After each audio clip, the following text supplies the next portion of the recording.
ভারপ্রাপ্ত অধ্যক্ষ মহোদয়, আমি একটা ঘোষণা দিতে চাই। আমরা যদিও রাজ্য সরকারের ফিনান্সিয়াল কনস্ট্যান্ট আছে, তবুও আমি রাজ্যের কর্মচারী এবং পেনশনারদের সাথে 5% ডিআর ঘোষণা করছি।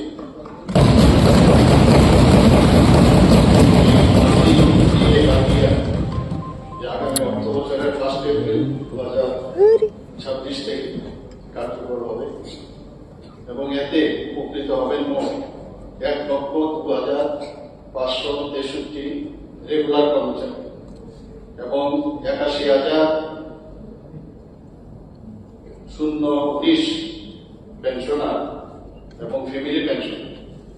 তাছাড়া অনিয়মিত কর্মচারী যারা আছেন কর্মীগণ এতে উপকৃত হবেন। এতে মোট ব্যয় হবে বার্ষিক প্রায় 500 কোটি।